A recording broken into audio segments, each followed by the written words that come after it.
Selamat sore Cirebon. Sebelumnya saya mengucapkan terima kasih pada One Vision karena sudah mempercayakan saya untuk mengisi acara business seminar di sini. Saya sharing kenapa dari kondisi saya di usaha Tiansi bersama One Vision mendapatkan perubahan hidup yang sangat luar biasa bagi saya. Tapi sebelumnya saya akan sharing dulu. Nah ini saya, tapi udah nggak kelihatan tukang parkirnya Bapak Ibu. Ini sudah kayak manajer, direktur gitu loh. Kalau Bapak Ibu udah kebayang ya, tukang parkir seperti apa hidupnya? Kalau hujan, kalau panas, muka atau jidat mengkilat. Tapi sini udah nggak kelihatan lagi. Itu berkat produk Tiansi yang sangat luar biasa Bapak Ibu. Ini saya Bapak Ibu, saya memiliki 3 saudara. Yang tengah ini adalah kakak saya, ini adik saya, dan ini saya. Dari kelihatan wajahnya memang saya yang paling on. Kalau di kampung saya, nama saya nggak ada yang tahu. Biasa dipanggil Moyo. Moyo itu artinya kalau bahasa Indonesianya Oon, kalau bahasa Balinya Moyo. Saya waktu di sekolah dasar SD berapa kali nggak naik kelas? 3 kali. Gitu. Saya takut tidak naik kelas lagi yang keempat kalinya, bahkan sampai saya takut tidak lolos. Saya ingin biar naik ataupun lolos di sekolah dasar, itu saya banyak ayam saya korbankan untuk guru saya. Mau kenaikan ataupun kadang mau ujian, saya bawa ayam ke wali kelas saya. Kadang bawa ayam maduan untuk kepala sekolah saya. Saya takut tidak naik kelas, artinya saya mengadakan hubungan baik kepada guru-guru. Biar mendapat nilai bantuan, itu maksud saya. Dan itu saya lakukan, banyak ayam saya korbankan untuk bisa lolos di sekolah dasar. Hanya nilainya Bapak Ibu ya, kalau ulangan saya tidak pernah mendapatkan nilai 5, itu tidak pernah Bapak Ibu. Menurut saya tuh 4 atau 5 itu udah seperti angka 8 Bapak Ibu. Itu. Karena ulangan, setiap ulangan paling 3 itu udah maksimal. 4 udah besar sekali menurut saya. Apalagi matematika Bapak Ibu. Bukti sukses saya waktu di SD. Nah ini. Ini buka-bukaan aja Bapak Ibu. Ini buka aib saya waktu di sekolah dasar. Ini sudah nilai tambahan semua Bapak Ibu. Ulangan udah 3, 2, 4 udah besar sekali. 5 sudah kayak angka 8 menurut saya dulu. Paling banyak ini 7. Ini keterampilan. Kebetulan waktu itu ujiannya mulat ketipat. Karena saya dari kecil diajarkan oleh orang tua saya buat ketipat itu. Saya dapat nilai 7, yang sisanya itu udah nilai tambahan. Sampai tamat SD, kemudian melanjutkan ke SMP itu udah nilainya sudah seperti itu juga. Cuma kami tetap mengadakan hubungan, karena hubungan itu lebih penting. Karena nilai saya ditambah, dapat ulangan sedikit ditambah. Hubungan itu yang terpenting. Itu. Yang penting bisa lulus. Kalau saya sih menurut saya ijazah itu ya enggak pinter soalnya, yang penting dapat ijazah gitu lah. Yang penting dapat ijazah, enggak kayak yang lain. Biasanya kan ranking berapa, kalau saya udah ranking terakhir udah pasti itu. Itu ranking terakhir, nah nilainya seperti ini. Kemudian melanjutkan lagi ke SMA. Di SMA juga nilainya seperti itu. Kami udah dari awal, karena kami dari kondisi ya, dari orang tua, dari kakek, dari bapak, udah orang miskin. Orang tua kami udah enggak melanjutkan sekolah ya. Dari SMP orang tua udah nggak mampu untuk menyekolahkan saya. Akhirnya saya SMP itu sekolah sambil bekerja. Kemudian tamat SMP saya sekolah lagi. Ibu saya ngasih uang 50.000 untuk melanjutkan di SMA. Kapanpun ini habis yang 50.000 ini kamu berhenti sekolah, digituin saya. Setelah saya melanjutkan sekolah, saya bekerja sambil sekolah. Dan setelah 6 bulan sekolah di SMA itu, kami sekalipun nggak pernah bayar SPP, sehingga kami dipanggil oleh kepala sekolah. Kamu kok nggak bayar SPP seperti itu? Akhirnya saya bilang apa adanya. Karena orang tua saya nggak punya apa-apa. Akhirnya saya waktu SMA itu sekolah sambil bekerja sebagai tukang sapu juga, bersihin kantor, bersihin kamar mandi, bersihin kolam renang, bahkan jadi kacung, tukang ambil bola tenis itu. Nah seperti itu. Itu akhirnya naik ke kelas 2, saya menyekolahkan adik lagi. Saya naik kelas 2 SMA, menyekolahkan adik SMA juga. Seperti itu saya lakukan. Dan setelah tamat di SMA, kami merantau ke Denpasar. Nah di Denpasar maunya saya mencari kerja. Nah apa yang terjadi karena nilainya jelek sekali Bapak Ibu ya. Nilainya hancur-hancuran seperti itu. Kami diterima di perusahaan supermarket itu, cuma ditugaskan sebagai tukang sapu. Tukang ngepel itu. Tukang sapu, tukang ngepel, akhirnya kami terima, yang penting kami dapat uang. Nah di saat seperti itu, ini tukang sapu ini kami ini mengontrak kos-kosan Kos-kosan kami ya cuma dapat lantainya itu semen, nggak dapat tempat tidur, nggak dapat kasur. Itu kami tidur beralaskan kardus. Kalau bandal gulingnya kami kardus itu gulung seperti itu. Itu kami kos di sini. Nah waktu itu tukang sapu gaji saya memang sedikit sekali. Untuk makan sendiri saya kurang. Itu terus terjadi berbulan-bulan, bertahun-tahun bekerja sebagai tukang sapu 8 tahun. Akhirnya kami ingin mendapatkan perubahan hidup. Saya ingin punya pasangan. Waktu itu saya nggak mau nyari orang yang sama dengan saya. Masa saya tukang sapu, nyari tukang sapu kan sama miskinnya gitu loh. Itu saya nggak mau. Saya nyari anak kantoran. Anak kantoran kan biasanya gajinya lebih banyak. Nah, bisalah menghidupi saya gitu loh. Nah itu maksud saya. Itu saya cari teman saya sendiri. Akhirnya lama prosesnya Bapak Ibu. Bertahun-tahun saya nyari dia. Dia sudah mengatakan tidak mau karena apa ya? Mungkin anak kantor ya. Anak kantor kok pacaran sama tukang sapu nggak matching itu ya. Tetap setiap pulang kerja jemput. Malam pulang kerja saya jemput. Mau nggak mau saya jemput itu loh. Itu selama sampai 1 tahun lebih. Dan lama-lama akhirnya dia luluh juga. Saya lakukan dengan komitmen konsisten terus-menerus saya cari. Gitu. Dan di bisnis ini juga seperti itu. Yang penting kalau kita ingin sukses, kita lakukan dengan komitmen, dengan ketekunan. Kalau sudah tekun ya sudah memiliki suatu komitmen untuk sukses, itu ya Bapak Ibu harus memiliki suatu ketekunan. Dan saya setelah 1 tahun lebih jemput dia, antar dia pulang, hanya lama-lama dia mau sama saya. Mau sama saya itu setelah katanya, kenapa kamu mau sama saya? Karena kasihan aja katanya. Nah seperti itu. Akhirnya kasihan sama saya. Nah pada saat itu karena saya sudah pacaran, akhirnya untuk makan saya cukup jadinya. Karena dia yang beliin beras gitu, kadang ngasih uang gitu. Kalau di saat saya kurang, kalau saya sih belum pernah ngasih dia gitu. Itu. Hanya apa yang terjadi setelah pacaran itu hanya kami ujung-ujung menikah dengan sangat sederhana sekali. Mungkin sekarang nggak ada orang menikah kayak gini. Biar di Bali juga nggak ada sesederhana ini. Karena saya dari kondisi orang miskin Bapak Ibu ya, dari kakek bapak orang miskin untuk menikah kami nggak ada juga. Kami semua ini dibelikan oleh mertua sama ini juga, semua dibelikan oleh mertua. Kami cuma modal cinta aja. Yang penting kami dapat gitu. Dengan semangat kami. Itu. Dan kenapa ya kami bisa dapatkan orang yang menurut saya ini luar biasa sekali ya. Kuncinya saya untuk dapatkan dia sabar dan gigih Bapak Ibu.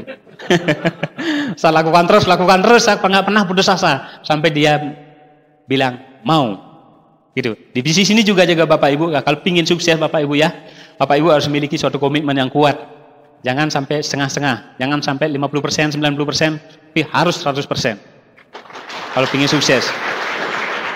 Kalau gitu mending 0 seperti itu. Karena di bisnis ini juga dibutuhkan suatu komitmen yang kuat. Dan di sini juga saya bersyukur sekali ya, beliau ini sangat luar biasa, bisa menikah sama dia, karena saya berpindah bekerjaan, karena saya dipindahlah menjadi penjaga loket parkir. Di loket parkir saya tidak lama, cuma 10 tahun bekerja di sana. Nah di sini saya dikenalkan bisnis ini, di awalnya saya negatif sekali, saya sering kucing-kucingan Bapak Ibu ya. Biasanya kalau teman saya ini datang, bawa rokok, bawa nasi bungkus. Setelah itu dia menaruhkan bisnis, sebetulnya ada bisnis bagus yang bisa mengubah kehidupan. Pertama saya tertarik sekali, hidup saya ingin berubah.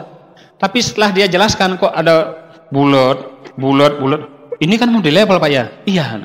Wah enggak, saya nggak tertarik Pak. Menurut saya multi level tuh nggak bikin orang sukses menurut saya dulu. Multi level tuh menurut saya hanya buang-buang waktu. Banyak sekali saya melihat orang yang menjalankan bisnis multi level dulu Pak ya. Nggak ada yang sukses. Itu saya lihat. Ada teman saya, bahkan saudara, jalankan bisnis multi level itu. Semangat-semangat di awal aja Bapak Ibu. 5 bulan itu udah hilang. Padahal saya nggak pernah jalanin multi level Bapak Ibu. Tapi saya trauma melihat. Kasihan sekali loh dari gitu. Teman saya ini nggak kapok-kapoknya Pak. Tiap datang bawa rokok, bawa nasi bungkus. Rokoknya saya ambil, nasi bungkusnya saya ambil. Bisnis no. Itu udah. Tapi lama-lama kadang kasihan juga. Saya kasihan sama dia. Kadang kalau saya melihat duluan, saya bisa sembunyi kamar mandi. Kalau dia melihat duluan, saya udah nggak bisa menghindar. Rokoknya tetap saya ambil, nasi bungkusnya saya tetap ambil, tapi kalau bisnis saya nggak usah. Sampai saya giniin, kalau kamu besok lagi ke sini, mungkin nggak usah bawa rokok, nggak usah bawa giniin. Saya juga tetap nggak tertarik dengan bisnismu multi level, saya nggak tertarik. Saya mau nyari yang nyata-nyata aja. Multi-level saya paling anti sama multi-level. Nah, seperti itu. Dan karena sakit saya itu semakin parah.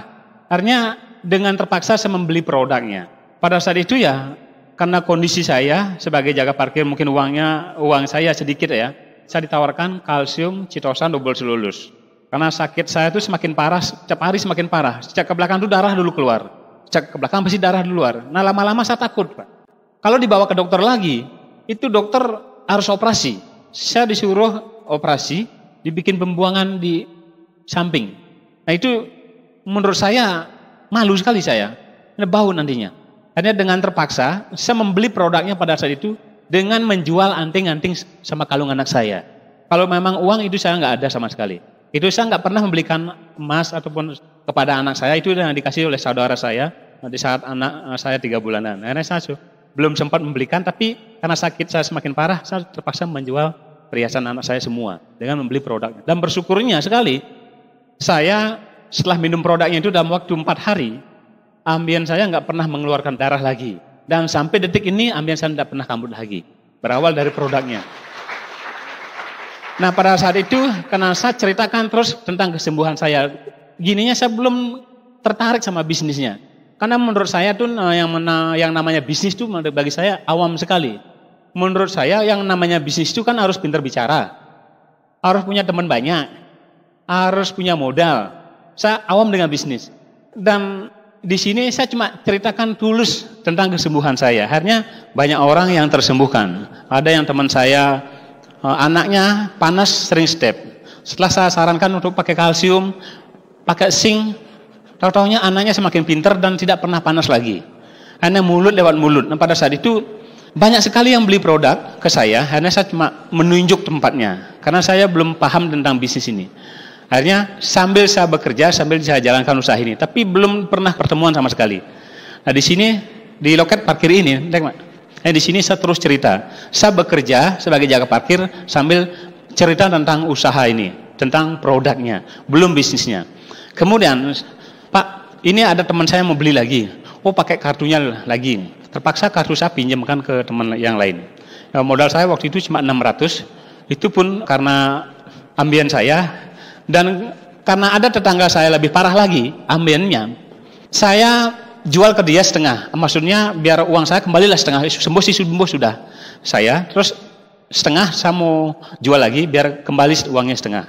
Nah seperti itu. Terus ada teman saya lagi yang itu orang tuanya stroke, sudah 6 tahun nggak bisa jalan. Saya anjurkan pakai produk ini, kalsium, grip, Vitaline, sama Mungkot, sama Renov itu baru 2 bulan Pak. 2 bulan dia mengkonsumsi produk ini, tak tahu bisa jalan. Nah itu dari mulut lewat ke mulut. Banyak sekali yang pesan produk ke saya Bapak Ibu. Terus saya sarankan teman saya, oh nanti beli gini ya, belinya di sana. Nanti bikin kartu, saya belum ngerti bisnis waktu itu. Nanti pakai kartu ini biar kamu dapat murah lebih banyak. Saya kasih ID-nya, ID saya, terus kasih dia, nanti dia suruh daftar, nah, seperti itu. Nah, banyak sekali yang belanja, dan saya nggak tahu itu belanja sampai 4 juta. Saya nggak ngerti, peringkat saya nggak ngerti. Nah setelah itu, bulan depannya saya dapat bonus Pak. Dapat bonus pertama sekali 1 juta. Saya nggak ngerti.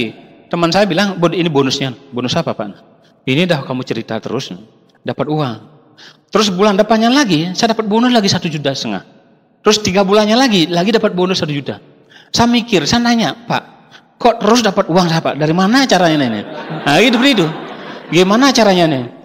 Ya itu udah cerita-cerita aja. No. Katanya saya sudah menjalankan bisnis ini. Terus gimana caranya Pak? Bisa nggak lebih banyak lagi dapat lagi duit? Oh bisa. Nah. Kamu harus hadir di pertemuan. Oh, pertemuan apa itu? Pokoknya pertemuan ada nanti pertemuan. Oh kayak meeting itu. Iya, waduh, kalau meeting enggak lah, saya nggak ikut. Saya nggak tertarik sama di pertemuan itu Pak. Terus singkat waktu, nah teman saya ini terus mengajak saya, nyari saya, mengajak pertemuan, saya nggak pernah mau. Nah kebetulan pada saat itu saya libur, saya nggak lembur. Nah teman saya ini datang, katanya dia habis ngantar tamu, mau ngajak saya makan. Nah teman saya ini mau ngeraktir saya makan. Bud, kamu mau nggak saya traktir makan? Makan di mana Pak? Makan di restoran. Kamu pernah nggak makan di restoran? Nggak pernah Pak. Sekarang saya traktir. Nah karena saya ditraktir makan, saya mau Pak. Dengan saking semangatnya biar pernah makan di restoran, saya belum ganti baju, belum ganti pakaian seperti itu. Karena saya pakai sandal jepit, pakai celana pendek yang sudah doer gitu, pakai baju juga doer. Saya belum sempat aja, saya langsung digonceng. Tahu-tahu diajaklah di Klan, di Tuban. Nah, sampai di sana, saya melihat itu kok orang pakai dasi, pakai baju jas seperti itu. Ini Pak, ini acara apa Pak? Ini dah bisnis yang kamu jalankan dari dulu, dia bilang. Pertemuan itu, iya. Loh, pakaian saya gini Pak. Nah, terus teman saya masuk kamar mandi. Kamu kemana? Saya kamar mandi dulu. Nah, keluar dari kamar mandi, teman saya itu pakai jas, pakai dasi juga. Oh, saya kaget. Loh, kamu kok pakai jas juga? Nah, iya. Nah. Terus aku tunggu di sini aja deh. Nah. Saya di luar Pak. Saya nggak berani masuk karena melihat kondisi saya. Nah, di sana saya nggak berani masuk ke dalam seperti ini Pak, karena akan melihat kondisi baju saya seperti itu. Dan saya pakai celana jepit hitam itu, yang di sininya sudah lubang Bapak Ibu. Itu. Karena acara sudah mulai, sudah hampir berakhir, saya nggak berani masuk, dan teman saya ini terus bolak-balik nyari saya. Bud, sini masuk Bud, acaranya udah mau selesai. Kamu rugi jauh-jauh sini. Pada situ saya sama sekali nggak mau. Marahnya saya pada saat itu, saya nggak diajak makan dulu Pak. Saya menahan perut lapar dulu. Nggak diajak makan dulu. Di samping itu saya meninggalkan anak di rumah. Coba bilang tadi seperti mau ke sini kan saya ganti baju. Kalau aku bilang itu kan kamu nggak mau. Karena seperti itu dia bilang. Akhirnya karena saya kasihan dengan dia juga, bolak-balik nyari saya nggak mau. Dengan terpaksa pada saat itu saya masuk. Tapi nggak masuk ke dalam, cuma sandaran di pintu. Di pintu masuk seperti ini. Nahan perut lapar, nahan mikir anak di rumah dulu. Nah, di sana cuma saya mendengarkan cuplikan passion seminar aja Bapak Ibu. Pembicaranya, padahal saya nggak kenal dengan videonya itu, cuplikan itu saya nggak kenal. Cuma saya pas kebetulan masuk, pembicaraan itu keras sekali mengatakan, Anda datang ke orang tua Anda hanya bisa minta, minta, dan minta terus. Sedangkan Anda tidak pernah memberi apapun kepada orang tua Anda. Orang yang melahirkan Anda. Apakah itu namanya wujud bakti seorang anak pada orang tua? Saya mikir, kok saya yang kena ya? Nah itu. Kok saya baru masuk udah dikenain ini. Karena saya rasa seperti itu Pak. Karena saya dari keluarga orang miskin, untuk mencari makan orang tua itu mencari makan untuk anaknya tuh susah sekali Bapak Ibu. Ujung-ujungnya kalau sudah orang tua saya dapat makan tuh paling ya jagung, itu udah bersyukur sekali. Ketela pohon, kadang nasi nangka, itu makanan saya dulu. Karena dari kondisi orang tua, karena dari orang tua itu nggak punya apa-apa. Pada saat susah mendengarkan itu ya, ini kok saya yang kena ya. Saya harus sukses di bisnis ini. Nah, seperti saya punya komitmen, saya harus berjuang di bisnis ini. Karena selama ini yang saya lakukan, saya sudah bekerja belasan tahun. Setiap pulang saya tetap minta. Karena dikasih sama adik saya juga. Karena setiap pulang aku minta. Mestinya saya memberi, tapi saya belum sempat memberi. Saya pada saat itu putuskan, saya harus sukses untuk keluarga saya. Nah, untuk bisa sukses di usaha ini Bapak Ibu ya, ini saya berani Pak. Berani memulai dengan belajar sepanjang ini. Saya belajar, saya tanyakan kepada leader saya. Karena di sini saya mulai belajar.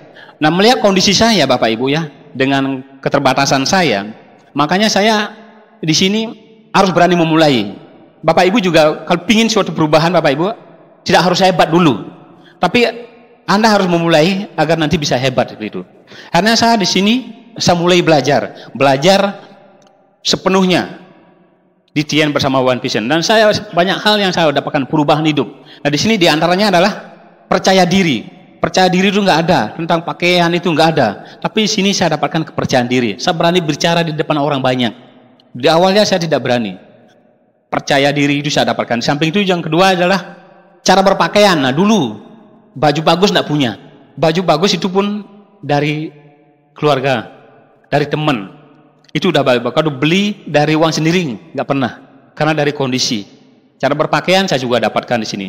Saya diajarkan bisa berpakaian, pakai jas dulu. Awalnya pakai jas. Saya dulu bintang 5 nggak pernah pakai jas, kadang pakai kemeja itu aja. Tapi di sini ya saya dapatkan cara berpakaian juga diajarin. Kemudian cara berbicara di depan umum. Nah, itu juga saya dapatkan. Dulu Bapak Ibu ya, saya mungkin aib saya sampaikan kepada Bapak Ibu ya. Waktu saya nggak tahu peringkat bintang, saya nggak tahu Bapak Ibu. Teman saya cuma mengatakan, Bud, kamu bisa pertemuan enggak? Bisa Pak. Nah, emang kenapa? Kamu sekarang new bintang 4. Nah, di sana saya dipanggil Pak. Impact itu. Bagi yang new bintang 4 silakan maju ke muka. Saya langsung dipanggil nama saya Pak. Bapak Nyoman Budiade. Saya udah gemeter Pak. Teman saya maju new bintang 4. Nah, seperti itu. Terus karena saya melihat semua ngelihat saya disuruh maju, dengan terpaksa maju. Nah, sampai di depan panggung itu saya dikasih mic. Setelah dikasih mic saya udah gini Pak. gemeter, bibir saya gemeter. Terus saya lihat lutut saya udah gini ya. Dan saya belum sempat bicara Pak, saya keluar kencing di hotel Pak. Keluar kencing, tepatnya di Hotel Yani, saya di sana keluar kencing. Waduh, ini basah nih. Belum sempat ngomong, saya takut kelihatan, saya kembalikan mic-nya lagi, saya langsung lari keluar. Itu sampai sekarang saya ingat itu. Hanya nggak pernah terlupakan kejadian itu waktu bintang 4, New bintang 4, saya disuruh itu, aduh, saya langsung berhenti. Akhirnya saya lari keluar, saya dikejar oleh sponsor saya. Kamu belum sempat ngomong, kamu udah keluar. Saya nggak bisa ngomong. Saya biarpun banyak dapat uang, saya nggak mau jalankan usaha ini lagi. Kalau masih ada ngomong ke muka itu, saya gituin. Semasih ada ngomong ke muka, saya nggak mau jalankan usaha ini dah. Biarpun banyak saya dapat, mending saya kerja biasa aja. Karena saya nggak ke pertemuan lagi. Nggak ke pertemuan lagi. Terus lama-lama saya dicari lagi, diajarin Bapak Ibu. Bud, kamu masa bilang namamu sendiri nggak bisa? Ini caranya Bud. Saya diajarin Bapak, dibikin orek-orek. Nama Budi Ade, latar belakang karyawan supermarket, jangan pakai tukang parkir jelek sekali. Nah gitu. Nah gitu dia bilang, jangan pakai tukang parkir jelek sekali, pakai karyawan supermarket itu aja. Oh ya, akhirnya saya pelajari Bapak Ibu. Kata-kata dua itu, nama Budi Ade, latar belakang karyawan supermarket. Saya belajar, tiap hari saya belajar Pak, di kamar mandi. Istri saya lagi masak sama anak-anak. Perkenalkan, nama saya Nyaman Budi Ade, latar belakang karyawan supermarket. Istri saya lagi masak, nyawan Pak. Gila. Nah gitu istri saya Pak. Orang gila. Nah, seperti itu Pak. Anak saya lagi Pak. Saya kan keras-keras ngapalin itu di kamar mandi. Perkenalkan, nama saya Nyoman Budi Ade, latar belakang karyawan supermarket. Gila, kadang anak saya juga ngomong itu. Saya belajar, saya diajak pertemuan lagi. Sebelum pertemuan diajak makan dulu, makanya saya mau pertemuan. Seperti itu. Diajak makan dulu, nah setelah diajak makan baru pertemuan. Nah di pertemuan juga itu. Di pertemuan saya pikir benar juga Pak. Padahal di rumah sudah hafal sekali Pak. Setelah di pertemuan apa yang terjadi Bapak Ibu? Perkenalkan, nama karyawan supermarket. Nah seperti itu jadi. Itu semua orang ketawa. Latar belakang Budi Ade. Seperti itu. Itu berkali-kali Bapak. Bud, katanya kebalik itu. Masa kebalik? Saya kok nggak ngerasa kebalik itu ya, teman. Nah, seperti itu saya, teman saya. Hanya, tapi di bisnis ini saya disuruh banyak hal saya dapatkan Bapak Ibu. Sekarang Bapak Ibu bisa ketawa sekarang. Saya ketawa. Saya dulu, aduh, belum lagi ya, peringkat demi peringkat naik Pak ya. Saya kadang nggak mau Pak. Saya pernah ini kejadian juga. Saya sudah punya 3 bintang 5 di bawah saya nggak mau impact. Saya itu sudah 3 bulan Pak, 3 bulan saya mempunyai 3 orang bintang 5, saya masih ikut impact bintang 5. Sampai saya, Pak Edi Krisado bilang, ini kamu tuh melawan sistem. Saya digituin Pak. Kok melawan sistem gimana Pak? Kamu kan ini 3 orang udah bintang 5. Iya. Kenapa kamu masih impact bintang 5? Mestinya kan kamu new 6. Iya sih Pak. Kamu sekarang impact ya? Oh jangan sekarang Pak, saya nggak mau. Sebelumnya anak kasih tahu biar saya bisa belajar ngomong. Nah seperti itu Pak. Saya nggak mau Pak. Kalau Pak nyuruh sekarang saya nggak mau Pak. Pak nggak ngasih waktu. Kasih saya dulu belajar ngomong. Apa yang harus saya omongin. Saya dibilang melawan sistem karena saya nggak mau impact new bintang 6. Padahal di 3 kali itu udah bintang 5. Mestinya saya new bintang 6. Oh, saya mendadak disuruh new impact bintang 6. Saya nggak mau. Pak terlalu mendadak ngasih tahu. Nanti aja. Pak Budi gini aja, terserah Pak Budi mau ngomong apa di panggung, yang penting Pak Budi bintang 6 itu aja. Mau bicara apa kayak terserah Pak Budi, yang penting new bintang 6. Boleh gitu Pak? Nah, boleh. Wah gitu, akhirnya saya terpaksa new bintang 6, impact pada saat itu. Wah ngalor ngidul kemana-mana itu Pak. Ini gimana caranya nutup ini? Udah berpikir, udah keringat dingin kayak terbang tuh rasanya. Ini sampai keringat dingin, akhirnya belum closing itu saya langsung duduk. Nah setelah impact itu, setiap sudah bintang 5 impact, saya langsung ke belakang, nggak impact lagi. Setelah lewat bintang 6 baru masuk lagi. Nah itu berkali-kali, itu berkali-kali saya lakukan. Karena bicara belum lancar, karena kayak saya kan dari kampung ya, dari desa ya. Bahasa Indonesia itu belum lancar. Karena SMA saya juga di kampung. Kadang bahasa Indonesia itu campur-campur dengan bahasa Bali. Tapi saat ini tahulah sedikit. Tapi bahasa Inggris sama sekali nggak tahu. Itu. Akhirnya banyak saya dapatkan di bisnis ini. Berbicara di depan umum ya sudah saya dapatkan. Sekarang sudah jadi pembicara. Itu senang saya dan sudah berani berbicara di hadapan orang banyak. Itu yang saya dapatkan, banyak hal saya dapatkan di usaha ini, termasuk pengembangan diri, investasi. Nah, di sini juga Bapak Ibu ya, dari kondisi saya, dari keluarga yang sangat miskin, saya di sini lakukan Bapak Ibu. Bisnis apapun yang kita lakukan kan butuh investasi Pak ya. Investasi bayar harganya seperti itu, entah itu bayar harganya lewat waktu maupun dari uangnya. Kita bisa lalui prosesnya. Dan di sini dari kejadian yang saya pernah alami dan karena kondisi Bapak Ibu ya. Karena untuk sukses di bisnis ini kan harus rajin-rajin ke pertemuan. Nah, pertemuan itu kan pakai uang Bapak Ibu. Dari kondisi saya Bapak Ibu, saya tidak punya apa-apa. Karena dari penjaga loket parkir ya. Saya sering lakukan setiap ingin pertemuan itu saya jatah makan sebulan itu saya jual untuk pakai pertemuan. Biasanya dapat kupon nilainya itu 5.000, saya jual biar bisa ke pertemuan. Kemudian pertemuan seperti itu, ya saya jual jatah makan istri saya juga. Nah, kami kalau kerja bawa nasi dari rumah, nasi putih, terus nanti kalau bawa bekal ya paling beli kerupuk itu aja. Tapi seringan bawa nasi putih aja. Saya lebih sering minta sambal di kantin. Itu yang sering lakukan sampai detik ini saya ingat sama petugas kantinnya itu.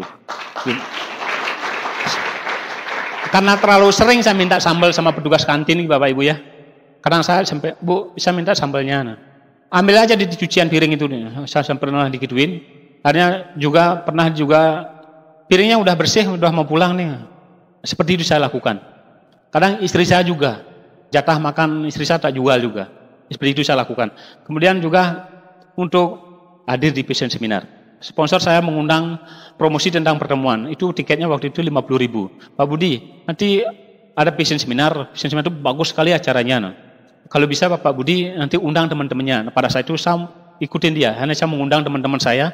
Teman saya juga siap datang. Nah, pada saat itu saya tidak punya uang sama sekali. Nah, kebetulan saya melihat kalung istri saya. Mungkin enggak istri saya punya, tapi neneknya punya. Neneknya punya, dikasih anaknya. Nah, itu karena saya bisa mengajak itu 8 orang untuk ke passion seminar. Hanya saya rayu istri saya untuk bisa jual kalungnya. Itu kalung dari neneknya. Itu saya jual. Dari sore saya rayu istri saya sampai malam jam 12 malam baru dikasih. Akhirnya saya jual di dagang emas untuk belikan tiket passion seminar.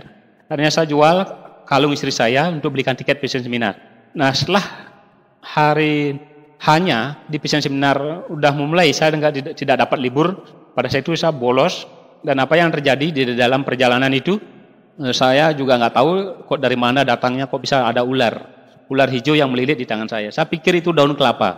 Waktu sudah mepet, terlambat passion seminar. Dan saya mikir juga kalung istri saya sudah belikan tiket. Berarti saya harus hadir pertemuan biar uang saya ini kebalik gitu loh.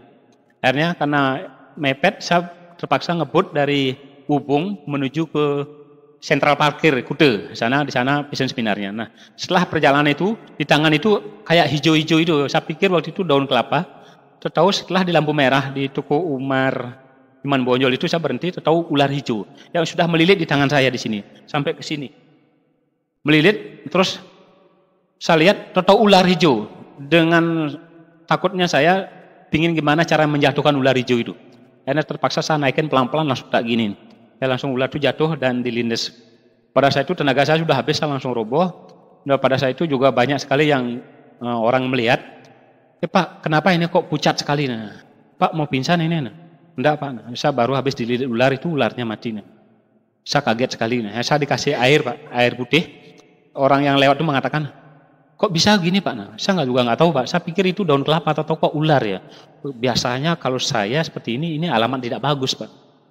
Pak, saran saya, kalau Pak mau dengerin saya, nggak usah ke sana. Pak kerja di mana? Saya mau ke Kudu Pak, acara penting. Kalau Pak mau dengerin saya, ini alamat tidak bagus, nggak usah ke sana. Saya dikasih air minum. Enggak Pak, ini penting, saya harus datang hadir sana. Terus ada lagi orang mengampiri kedua yang mengampiri saya. Pak, kenapa ini Pak, kok pucat sekali? Nah? Saya habis dililit ular Pak, itu ularnya. Nah. Oh, saya pernah alami kejadian seperti ini Pak, saya dihadang sama ular. Karena saya bangkrut, itu bilang Pak teman saya. Gitu. Pak, enggak usah Pak, telepon aja bosnya, enggak usah ke sana. Karena saya bilang, Pak, ini penting Pak, saya harus hadir di sana. Saya ingat dengan kalung istri saya, Pak. Itu gimana biar kembali. Akhirnya kami lanjutkan perjalanan, atau passion seminarnya sudah mulai. Saya terpaksa duduk di belakang. Itu sambil nangis sejadi-jadinya. Penuh sekali. Akhirnya dari awal passion seminar, teman-teman saya telepon semua sudah nggak ngangkat telepon. Semua nggak ngangkat telepon, semua sudah nggak datang. Karena sampai selesai kami pulang di perjalanan masih nangis kami. Karena di lampu merah saya dilihat juga banyak orang yang melihat ini orang ini kok nangis. Karena itu teman saya nggak datang. Nah sampai di perjalanan mau menuju lewat di sawah, saya parkir di pinggir jalan, saya langsung lari ke tengah sawah itu. Lari tengah sawah langsung teriak-teriak.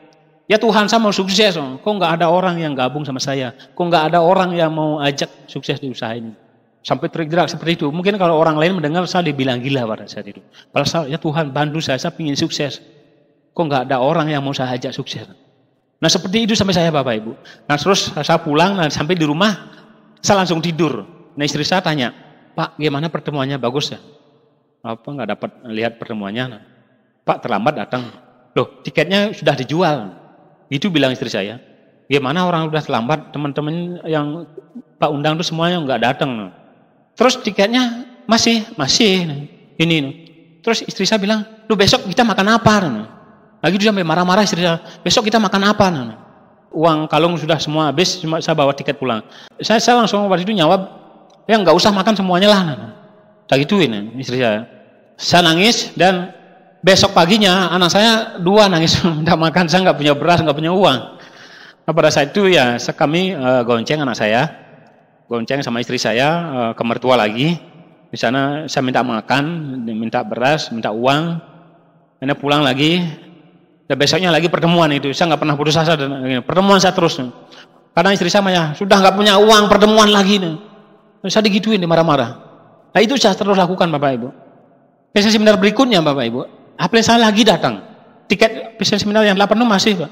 Terus ada passion seminar lagi, teman saya ini datang lagi. Bud, passion seminar Bud. Bayar. Itu passion seminar aku nggak ikut, yang kemarin aja itu 8 masih utuh. Mana aku ambil itu kalung istri saya itu loh. Tak gituin. Ini apel saya ini ngotot sekali Bapak Ibu. Untuk makan besok saya nggak ada Pak. Saya sampai banting dompet. Wah udah gituin. Lepas ribuannya 1. Nah seperti itu. Nah seperti itu. Saya bilang, saya tidak punya uang Pak. Akhirnya teman saya enaknya sekali menjawab, Pak. Bud, coba kamu pikir Bud. Justru kamu tidak punya uang, jalankan bisnis ini agar nanti punya uang Bud. Nah seperti itu dia bilang. Ya, anak kamu sekarang kan belum minta 5 tahun, 10 tahun. Anakmu sekolah, apakah kamu punya uang? Justru kamu tidak punya uang, jalankan usaha ini biar nantinya bisa punya uang. Banyak sekali bicara apelin saya Bapak Ibu. Justru kamu tidak punya waktu, jalankan bisnis ini biar nanti punya waktu untuk keluargamu. Nah justru tidak punya uang, jalankan usaha ini biar nantinya punya uang. Apalagi orang-orang yang punya alasan, saya kan tidak punya teman. Justru tidak punya teman, jalankan bisnis ini agar nantinya mempunyai banyak teman. Itu yang saya dapatkan bisnis ini. Bisnis ini terlalu mulia. Saya ngikutin, dengan terpaksa pada saat itu saya pinjam uang 50.000 ke tetangga saya. 1 aja tiketnya. Karena saya untuk besok nggak ada. Pada itu saya beli. Dan masalah pertemuan Bapak Ibu saya tetap lakukan. Saya tidak pernah libur di pertemuan. Karena leader saya sering mengatakan pertemuan yang paling penting adalah pertemuan yang tidak Anda hadiri. Sampai 2 kali, 3 kali tidak pernah pertemuan, itu biasanya sudah kembali ke zona nyaman. Makanya kenapa saya bisa seperti ini? Karena saya terus hadir di pertemuan-pertemuan. Untuk bisa sukses di bisnis Tiansi bersama One Vision, itu tidak ada orang yang tanpa pertemuan Bapak Ibu. Tidak ada orang sukses tanpa hadir di pertemuan. Pasti orang-orang yang rajin terus pertemuan. Karena di pertemuan itu kita mendapatkan banyak hal, memotivasi kita, semangat kita dijaga. Sama halnya dengan punya HP Bapak Ibu. Baterainya sudah habis, sudah drop. Tapi nggak dicas lagi, itu kan semakin mati. Tapi di bisnis ini Bapak Ibu ya, untuk menjaga semangat Anda, makanya Bapak Ibu harus hadir di pertemuan. Apalagi pertemuan bersyarat. Investasi, visi, impian. Nah ini di bisnis ini saya dapatkan visinya, gambaran masa depan saya seperti apa jadinya. Saya dapatkan. Nggak ragu-ragu melangkah kedepannya karena saya diajak sama Pak Edi ya. Ini gambaran masa depan. Suatu saat nanti saya akan sukses seperti dia. Karena apa ya? Pertama sekali dia hadir di pertemuan passion seminar ya, itu saya datang seperti kucing Tapi setelah hadir keluar dari Vision Seminar seperti harimau. Kekuatan saya, power saya ada. Semangat saya luar biasa. Makanya saya terus hadir di pertemuan. Nah, masa lalu tidak sama dengan masa depan Bapak Ibu ya. Makanya jangan terlalu sering memikirkan masa lalu. Karena masa depan itu jauh lebih penting daripada masa lalu. Banyak sama halnya dengan kayak mobil itu Pak ya. Sering lihat spion, nanti kita depan nggak tahu. Terus berjuang di sini, berjuang untuk masa depan Anda jauh lebih baik. Nah di sini saran saya Bapak Ibu, beranilah bermimpi. Beranilah berjuang di usaha ini untuk jadi seorang pemenang. Karena semakin banyak yang Bapak Ibu dapatkan di usaha ini Bapak Ibu. Kalau saya karena kondisi saya Bapak Ibu ya. Kondisi saya sebagai penjaga loket parkir ngomong ini itu kadang banyak lecehan saya dapatkan, banyak hinaan itu saya dapatkan. Dibilang shock dokter, pernah, Bod, ingat Bod, kamu tuh tukang sapu, tukang parkir, bicaramu kayak dokter, kasarnya gitu. Kamu ngomong Mercy BMW, nanti bisa lain dapat Mercy BMW, Bod, ingat Bod, kamu tukang parkir, spion Mercy itu 15 juta, kamu beli gambar baru bisa. Nah, tadi gituin Pak. Hinaan, bukan hinaan dari teman-teman, tapi dari keluarga, dari istri saya, dari saudara saya. Itu saya terus nikmati Bapak Ibu. Karena tahu proses sukses itu adalah harus berani bayar harganya, harus berani kegagalan kita lewati. Karena saya tahu Bapak Ibu ya, semakin banyak kesulitan yang kita hadapi, maka mental kita akan semakin kuat. Maka kekuatan mental itu datang dari kesulitan yang kita hadapi. Itu, akhirnya saya semakin terbiasa dengan penolakan. Sudah biasa deh, enak sekali. Kadang kalau saya ditolak, dihina itu, atau juga dapat kopi, juga dapat pisang goreng. Itu saya menikmati. Menurut saya kalau ditolak, dihina itu bukan nasib media Bapak Ibu. Sudah jelas-jelas diabetes mau diamputasi, saya jelasin tentang roda ini, ditolak. Ujung-ujungnya ya amputasi, kan dia nyesel ya. Saya bersyukur gabung di usaha ini sampai saat ini. Hampir saya nggak pernah kambuh lagi. Menurut saya pribadi, bisnis ini terlalu mulia sekali bagi saya.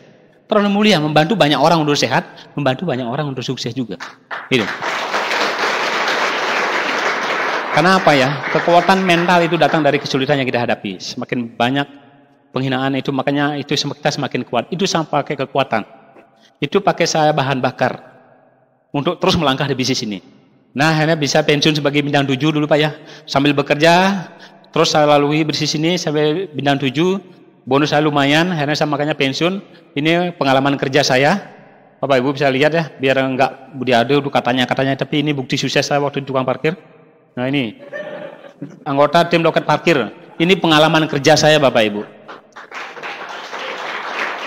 Ini demikian surat ini dibuat agar dapat dimanfaatkan kemudian hari. Nah, seperti itu. Bapak Ibu di ruangan ini jauh lebih hebat daripada saya. Asal Bapak Ibu mau belajar, mengikuti tim leader Anda, saya percaya akan jauh lebih sukses, akan jauh lebih besar pergerakan bisnis Bapak Ibu semuanya.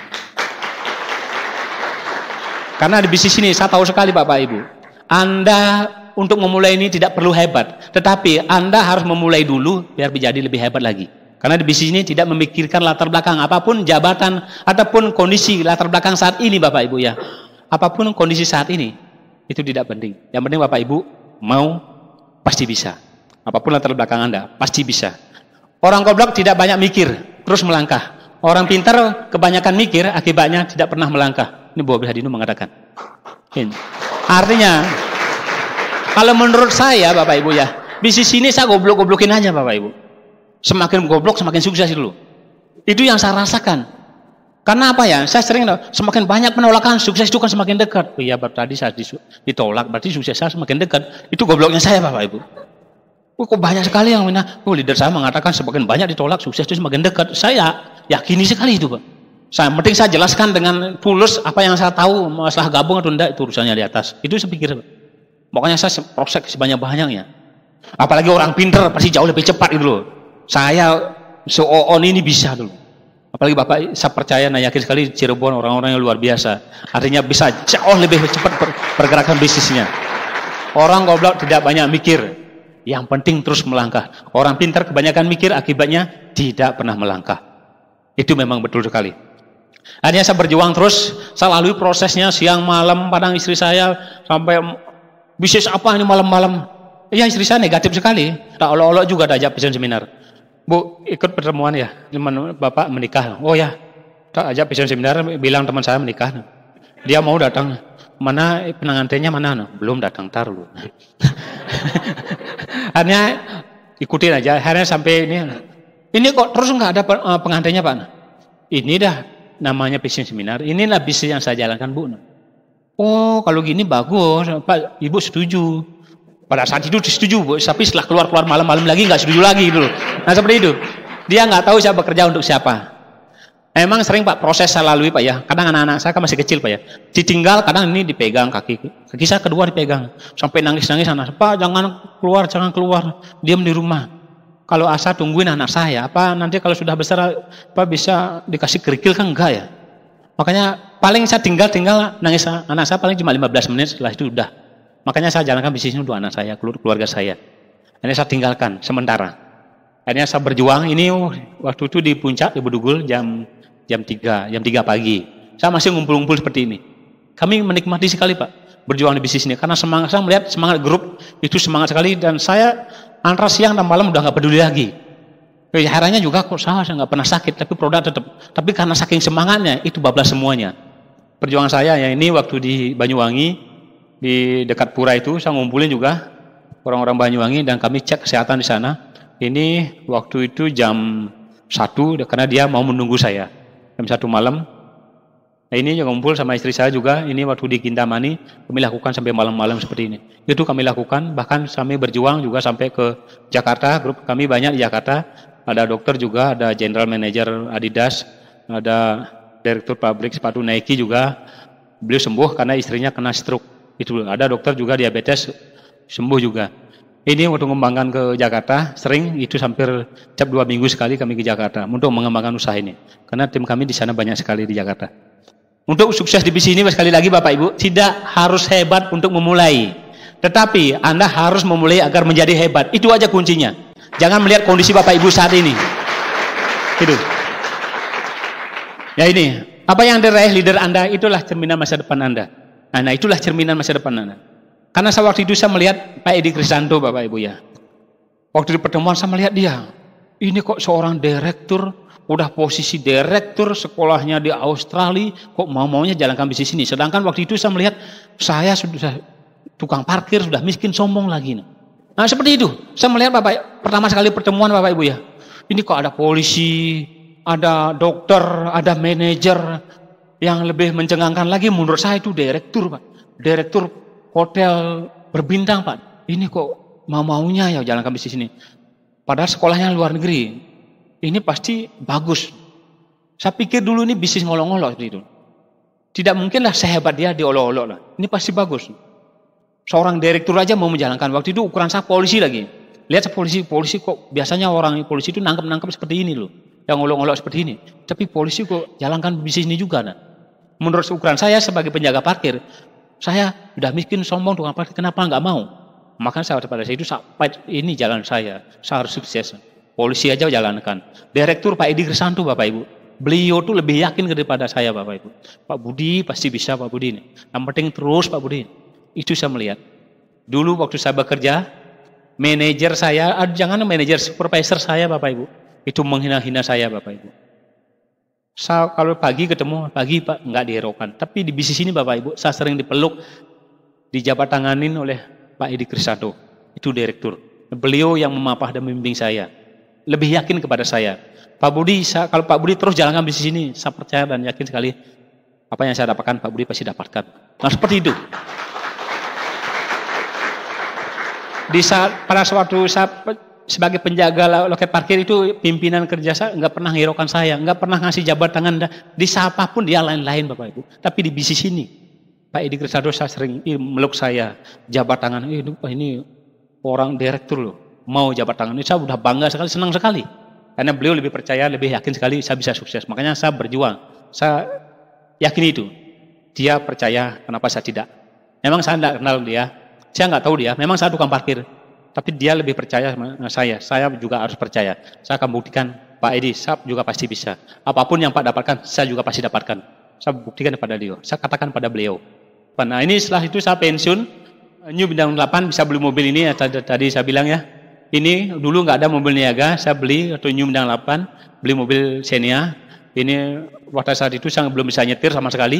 Saya pagi-pagi naik mobil langsung ya hidupin, turun lagi pulang.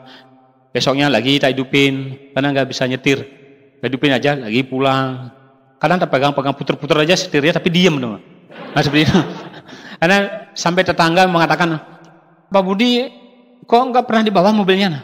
Belum bisa nyetir, Pak. Nah, itu sering ditanya kepada saya, kenapa punya mobil nggak pernah dipakai? Belum bisa nyetir, Pak. Nah, terus gitu. Setiap lewat di rumahnya ditanya seperti itu. Karena saking marahnya juga terus ditanya seperti itu. Pertanyaan sama, Pak. Mobilnya kok diam aja di sana? Nah, saya digituin lagi. Belum bisa nyetir, Pak. Nah, belum bisa nyetir sudah beli mobil, tadi gituin, Pak. Marah sekali pada saat itu. Daripada Pak pinter nyetir tapi nggak bisa beli untuk apa? Nah, saya langsung gituin saya. Gitu. Terus berapa kali pertemuan, Pak ya? Pertemuan. Loh, Pak Budi katanya beli mobil, kok nggak pernah dibawa? Belum bisa, Pak. Terus sampai sebulan, Bapak Ibu. Ditanya seperti itu. Akhirnya saya belajar, Pak. Nah, setelah belajar apa yang terjadi, bisa nyetir sekali, Pak ya. Udah baru bisa nyetir, itu banyak sandal saya hilang, Pak. Banyak sandal saya hilang. Karena apa? Saya naik, itu sandalnya lepas, langsung jalan itu.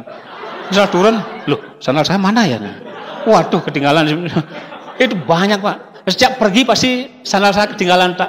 Mau pergi, saya taruh sandalnya, langsung jalan. Dan sampai istri saya marah, Pak. Nggak usah beli sandal bagus-bagus lagi nih. Terus hilang aja sandalnya. Seperti itu. Baru beli, mau berangkat, udah nggak pakai sandal lagi nih. Terus di jalan beli lagi nih. Pulangnya lagi nggak pakai sandal, terus seperti itu. Ternyata pasti ada yang merasakan itu seperti saya di sini. Itu pokoknya unik sekali. Karena apa ya? Saya belum siap, Bapak Ibu ya. Tians ini terlalu cepat mengubah kehidupan bagi saya. Terlalu cepat menghidupan. Saya belum siap. Lagi beberapa bulannya, Bapak Ibu, saya diumumkan sebagai peraih mobil. Nah itu, kalau ini aja menurut saya udah unik sekali. Belum lagi bisa nyetir, Pak ya. Karena gini, Pak ya, mau kemana tuh bawa mantel hujan, Pak. Atau dekat itu kadang bawa motor. Nah setelah di tengah jalan ada hujan itu, kan pakai mantel ya. Ada istri, Pak, ngapain kita bawa motor pakai mantel? Kita kan punya mobil di rumah. Oh iya ya, balik lagi. Nah itu seperti itu. Itu sering sekali. Pokoknya lama ingat punya mobil gitu, nggak pernah ingat itu. Kenapa ya? Di tukang parkir nggak pernah membayangkan ataupun bercita-cita beli punya mobil, nggak ada. Nggak pernah bercita-cita waktu tukang parkir punya mobil, nggak pernah sama sekali. Tapi di sini terlalu cepat mengubah kehidupan, Bapak Ibu. Saya sendiri belum siap. Gitu. Dan itu kejadiannya lama sekali. Setelah itu beberapa bulannya diumumkan sebagai peraih mobil mewah. Jalan-jalan ke luar negeri udah banyak ya. Ini saya akan kupas ini dulu, jalan ke luar negeri. Nah, pertama ini ke Thailand, setelah itu Malaysia, yaitu Istanbul, Turki, Cina, Rusia, Sydney, Australia bersama adik saya. Yang paling bersejarah ini ke Thailand ini. Sama teman-teman itu luar negeri saya pertama sekali. Banyak kenangan di sana di Thailand. Karena apa ya? Saya kan orang desa, Pak ya, nggak tahu hotel, Pak ya. Artinya hotelnya kan bagus-bagus di sana. Hanya untuk buka kunci kamar itu saya nggak tahu. Dan mandi juga saya nggak, teman-teman saya ada yang tahu hotel, ada. Kalau saya sih sama sekali nggak tahu. Nggak pernah masuk hotel ya. Yang tahu cuma masuk rumah saya. Masuk, terus mau mandi teman saya disuruh, Pak Budi mandi duluan ya. Oh iya Pak, makasih. Setelah mandi, masuk kamar mandi, saya lihat ini anduk bagus sekali kok di bawah ditaruh. Nah seperti itu. Itu kesan pertama. Saya taruh di atas, saya mandi. Terus selesai mandi, saya kan keramas juga. Itu yang di bawah itu saya ambil sok untuk pengering gitu loh. Ya teman saya, giliran teman saya mandi. Siapa ngambil keset di bawah ini? Gitu loh. Hah? Keset? itu nggak pernah saya lupakan, Pak. Sampai detik ini. Masa keset bersih itu dalam hati saya nggak berani. Masa keset bersih itu. Anduk antara keset sama bersihnya ini itu saya pakai. Terus pindah hotel lagi. Nah setelah pindah hotel dulu lagi saya nggak tahu ya. Kok ada air panas sama air dingin itu saya nggak tahu. Saya disuruh mandi duluan. Saya nggak tahu air panas air dingin, malah airnya yang ada merah tak hidupin sampai penuh. Pak Budi mandi duluan ya, hidupin sampai penuh yang bak yang itu yang panjang itu. Nah setelah penuh saya mau gini pegang airnya, aduh panas sekali nah. Saya nunggu itu sampai dingin. Itu lama sekali sampai dingin. Terus teman saya, Pak Budi, kok lama sekali mandinya? Ntar Pak, seperti itu. Ntar Pak. Ini teman saya terus Pak Budi cepat mandi, bis mau berangkat. Nah, terpaksa saya keluar. Kamu udah duluan mandi. Nah. Temen saya langsung dimasukin kakinya. Waduh, nah, seperti itu. Dia keluar lagi. Pak Budi nunggu air bak tuh dingin ya? Iya. Pak Budi nunggu air bak tuh dingin semua ya? Iya. Ini ya Pak Budi, ini kalau air hangat ini buka sedikit, ini buka sedikit. Air hangat kuku jadinya, jangan ini aja dibuka. Saya diajar. Saya nggak tahu Pak, malah tak ini aja tak puter. Karena itu panas sekali airnya Pak. Nunggu itu dingin lama sekali. Seperti itu. Itu Bapak Ibu ketawa-ketawa aja ya. Pasti nggak tahu keluar negeri, nggak tahu hotel ya. Sekarang hotel mewah sudah. Saya sudah sempat ini ya. Ini hotelnya bagus-bagus sekali Pak. Dulu nggak pernah menyangka Pak jalan-jalan ke luar negeri. Nggak pernah bercita-cita sama sekali. Nggak pernah berangan-angan punya mobil. Terpaksa tukang parkir 2 punya mobil. Mobil mewah 1. Nah itulah perubahan hidup. Nah Bapak Ibu, saya tidak bermaksud sombong kepada Bapak Ibu. Saya bilang apa adanya. Artinya kalau Bapak Ibu mengikuti leader Anda, Bapak Ibu juga bisa dapatkan semuanya. Itu maksud saya. Saya bukan maksud pamer Bapak Ibu. Kalau saya penjaga loker parkir aja bisa. Saya tahu persis Bapak Ibu. Orang Cirebon, orang yang hebat-hebat, orang luar biasa. Asal Bapak mau, pasti jauh lebih bisa. Itu. Nah di sini bisa Vietnam juga bersama istri saya senang sekali. Terus meluk saya, megang saya. Terus, nah ini kacamata bergaya pokoknya. Dulu nggak pernah ya, paling bertengkar aja. Tapi saya bisa ajak sekamar di hotel itu sama istri saya. Istri saya juga baru waktu ke Vietnam aja baru tahu hotel. Ajak nginep, senang sekali istri saya. Terus, hanya ini. Saya bisa dapatkan mobilnya. Apapun yang leader Anda dapatkan, ya saya juga pasti dapatkan. Apapun yang leader Anda dapatkan, Bapak Ibu juga pasti dapatkan di bisnis ini. Yang penting Bapak Ibu jangan pernah lepas kepada leader Anda, tim Anda. Orang gagal di luaran Bapak Ibu terlalu banyak mendengarkan apa kata orang lain. Itu, lupa dengan tujuan hidupnya. Makanya Bapak Ibu kalau ingin sukses luar biasa, dengarkan leader Anda, tim Anda, yang membantu Anda, yang memapah Anda, yang peduli Anda untuk sehat, yang peduli dengan kesejahteraan Anda. Itu. Kenapa orang banyak sekali orang gagal di luaran? Karena 80% mendengarkan apa kata orang lain, lupa dengan tujuan hidupnya. Tapi di bisnis ini Bapak Ibu ya, kalau Bapak Ibu ingin perubahan, pegang erat leader Anda, sponsor Anda, karena dia lebih peduli dengan kesehatan Anda dan kesejahteraan Anda. Nah, ini apa yang dia dapatkan, saya juga pasti dapatkan. Ini yang mengajak saya, beliau seorang satpam dan itu upline saya, dia juga dapatkan mobil BMW-nya dan saya juga dapatkan mobil Fortuner-nya. Ini pilihan istri saya. Pilihan istri saya yang mesen, jangan ambil sedan Pak, nah, ambil Fortuner warna putih aja. Saya ambil ini. Istri saya senang sekali. Itu wisuda diumumkan di Bandung, tapi di wisuda di Beijing. Nah, ini istri saya senang sekali. Nah, ini saya ajak istri saya di panggung. Istri saya waktu ajak di panggung Pak ya, di panggung internasional, istri saya terus menatap saya Pak, melihat saya. Kadang saya, ibu ini kok terus lihat bapak nih, saya nggak enak. Itu kesan yang tangkap Bapak Ibu ya gini ya. Memang dulu proses cari dia kan lama sekali ya. Proses lama. Tapi yang saya tangkap waktu ini Pak ya, seolah-olah dia nggak salah pilih gitu loh. Gini. Nggak salah pilih. Hanya kan, memang saya berjuang untuk istri saya ya. Ingin sekali membahagiakan, tapi karena kondisi dulu. Tapi dalam bisnis ini, walaupun istri saya negatif, suatu saat nanti saya ingin buktikan kepada istri saya. Saya ingin yang terbaik pada istri saya. Karena pada saat itu saya bisa tangkap istri saya dari gelagat istri saya sering dipegang. Saya nggak pernah istri saya masuk tangannya di sini Pak. Itu. Tapi istri saya pada saat itu terus masuk tangannya pegang saya. Kadang ngelihat saya tuh, ibu nih lihat-lihat terus. Nah, karena seperti itu. Itu yang saya tangkap. Istri saya nggak salah pilih saudara. Bangga kepada saya loh. Itu yang saya berikan Pak. Bahagian bukan sekedar cinta aja. Maksud saya gantikan ini Pak. Mau enggak Bapak Ibu berjuang untuk istrinya dulu. Jangan hanya mengatakan cinta aja. Cinta kasih bunga sebentar aja layu. Tapi Bapak Ibu ganti foto saya ini. Mau enggak berjuang untuk istri Anda? Mau enggak berjuang untuk suami Anda? Mau enggak berjuang kepada anak-anak Anda? Itu jauh lebih penting.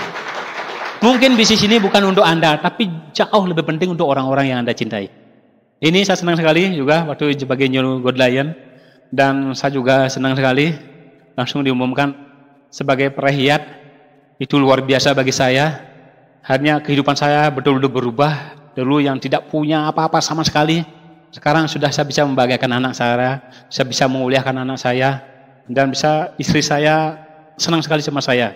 Nah, kemana-mana terus saya ditelepon. Itu saya berikan untuk istri saya. Sekali lagi, Anda tidak harus hebat untuk memulai, tetapi Anda harus memulai agar menjadi hebat. Itu jauh lebih penting. Dan salah jalankan usaha ini, Bapak Ibu, saran saya, temukan dulu alasannya untuk apa jalankan usaha ini. Kalau memang itu untuk istrinya, mau udah berjuang. Kalau memang untuk anaknya, berjuanglah Bapak Ibu. Tapi berjuang untuk sebuah impian yang jauh lebih baik. Nah ini, pastikan Bapak Ibu, temukan dulu alasannya untuk apa jalankan bisnis ini. Jangan sekedar hanya bergerak-bergeraknya Bapak Ibu tidak menemukan suatu tujuan. Itu yang penting, temukan dulu alasannya untuk apa jalankan usaha ini. Mau enggak berjuang untuk orang-orang yang Anda cintai. Nah, saya jalankan usaha ini untuk anak saya, untuk keluarga saya. Saya tidak ingin mewariskan kemiskinan itu kepada anak dan cucu saya.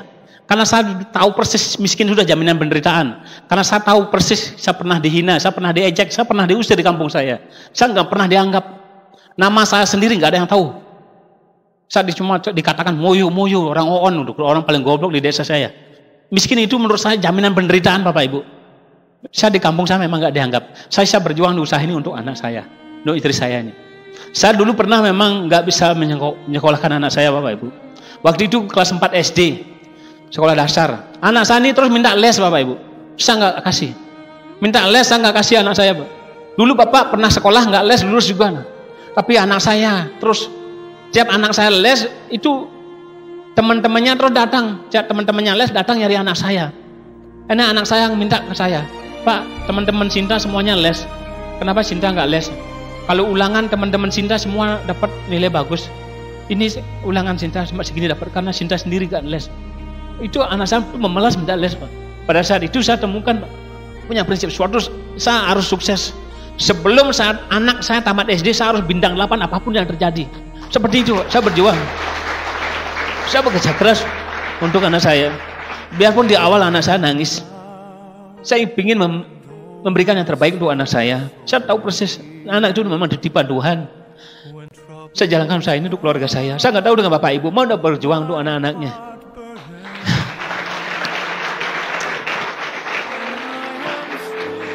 Saya tidak ingin mewariskan kemiskinan kepada anak cucu saya nantinya Bapak Ibu. Saya ingin memutus rantai kemiskinan itu. Saya ingin memberikan yang terbaik. Ini yang memotivasi, yang menguatkan saya Bapak Ibu. Saya tinggalkan anak saya. Saat ini anak saya senang sekali. Anak saya sering mengatakan, Bapak hebat bisa gini. Saya senang sekali. Apapun saya ingin mewujudkan. Saya ingin memberikan yang terbaik untuk anak-anak saya. Dan alasan yang kedua ini untuk orang tua saya. Ini orang tua saya. Yang pertama sekali memotivasi saya Bapak Ibu. Keluarga semua tidak setuju menjalankan usaha ini. Cuma orang tua saya yang setuju. Karena apa ya? Bisnis ini diresmikan oleh Ibu Megawati. Bu, saya jalankan usaha ini Bu. Apa itu multi level? Ibu saya pertama nggak setuju. Tapi setelah lihatkan, ini yang meresmikan di Indonesia Ibu Mega. Setelah saat itu Ibu saya, ini bagus. Kalau sampai Ibu Megawati yang meresmikan ini bagus. Kalau sampai ini diterima oleh Presiden ini bagus. Kalau ini Ibu setuju kamu jalankan usaha ini. Nah setiap pulang saya ditanya bintang sama orang tua saya. Setiap pulang, ibu saya terus nanya peringkat. Sudah peringkat berapa sekarang? Sudah bintang berapa? Nah seperti itu kata ibu saya. Cuma ibu, orang tua saya yang setuju jalankan usaha. Yang terus ngasih motivasi. Nah singkat cerita, Bapak Ibu ya. Saya lagi kerja, saya ditelepon sama adik saya. Bud, pulang Bud. Ibu sakit. Ibu sudah di rumah sakit. Saya kaget sekali. Karena sebulannya saya tinggal masih sehat sekali. Terus saya mendadak pulang, saya meninggalkan kerja saya. Nah sampai di Bedugul, saya ditelepon lagi sama adik saya. Bud, cepat pulang Bud. Ibu terus manggil-manggil kamu nih. Karena dari Bedugul itu saya langsung ngebut pulang. Langsung ke rumah sakit tentara Singaraja. Nah sampai di Singaraja itu, ibu saya sudah parau suaranya. Saya udah bilang datang, ibu saya tuh pegang-pegang kepala saya Pak. Suaranya udah parau dan udah nggak ngelihat. Di sana banyak sekali pesan ibu saya. Beliau mengatakan, kamu jangan pernah bertengkar sama keluarga. Kamu jangan bertengkar sama saudara. Kamu tidak punya apa-apa. Apa kamu pertengkarin? Akur-akur kamu bersaudara. Yang anehnya, bikin aneh lagi Bapak Ibu. Ibu saya tuh sempat-sempatnya nanya tentang bisnis saya Bapak Ibu. Kamu masih jalankan bisnis janji? Dia bilang. Masih Bu. Udah bintang berapa sekarang? Saya udah bilang waktu itu bintang 4. Ya terus kamu jalankan usaha ini. Siapa tahu lewat bisnis ini, usaha ini kamu bisa menyekolahkan anakmu. ingat nanti kalau kamu sukses, ingat kakakmu, ingat adikmu. Nanti ibu yang mendoakan dari sana. Apa yang terjadi Bapak Ibu? Ibu saya langsung meninggal.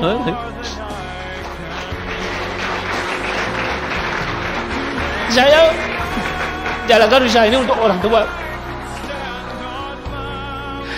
Untuk pesan orang tua saya Bapak Ibu. Itu alasannya kedua yang menguatkan saya. Saya nggak peduli, dihina, diejek, saya nggak peduli. Saya harus sukses, demi pesan orang tua saya. Mungkin saat ini orang tua saya banget bahagia sekali. Saya sudah memiliki banyak, saya bisa bahagiakan banyak orang. Mungkin kalau orang tua saya masih Bapak Ibu ya, mungkin beliau sangat senang sekali. Tapi saat ini saya percaya yakin orang tua saya di sana masih juga senang sekali melihat saya. Melihat adik saya juga dapat mobil Bapak Ibu. Saya berjuang untuk pesan orang tua. Saya nggak tahu dengan Bapak Ibu, mau nggak berjuang untuk orang-orang yang Bapak Ibu cintai? Mau nggak Bapak Ibu berjuang untuk istri Anda, suami Anda, orang tua Anda yang pernah melahirkan Anda Bapak Ibu? Ini luar biasa Pak. Pengorbanan orang tua itu nggak ada batasnya. Nyawa pun Bapak Ibu pakai itu nggak bakal selesai. Orang tua ini adalah bagi saya yang memberikan yang terbaik. Perjuangan dari seorang ibu Bapak Ibu ya, dari mengandung Bapak Ibu ya, dan melahirkan itu bertaruh nyawa Bapak Ibu. Nah setelah Anda lahir Bapak Ibu, setelah kita ada lahir, dia mau menyekolahkan kita di sekolah yang terbaik, memberikan mainan yang terbaik, disekolahkan yang terbaik, digendong kemana-mana, diberikan susu yang terbaik, disekolahkan. Nah, setelah Bapak Ibu besar, apa yang sudah Bapak Ibu berikan kepada orang tua Anda? Apa hanya sekedar hanya minta dan minta terus, sedangkan Anda tidak pernah memberi apapun kepada orang tua Anda? Apakah itu namanya wujud bakti seorang anak Bapak Ibu? Mau berjuang untuk orang tuanya? Mungkin Bapak Ibu masih bagus nasibnya, masih orang tuanya masih ada. Masih ada orang tuanya Bapak Ibu. Mau berjuang keras diusahain untuk orang-orang yang Bapak Ibu cintai. Apa yang sudah Anda berikan kepada orang tua Anda? Apakah sudah puas dengan apa yang Anda dapatkan saat ini? Sekali lagi Bapak Ibu, mau berjuang keras diusaha ini untuk orang-orang yang Anda cintai. Saya mohon kepada Bapak Ibu untuk berdiri. Katakan pada diri Anda. Katakan pada diri Anda, saya pasti bisa. Katakan kepada diri Anda, saya bisa, saya pasti bisa. 3 kali Bapak ya. Sekali lagi, katakan kepada diri Anda, berjanjilah kepada diri Anda bahwa katakan pada diri Anda, saya pasti bisa. 1, 2, 3. Saya pasti bisa. Saya pasti bisa. Saya pasti bisa. Terima kasih sudah mendengar.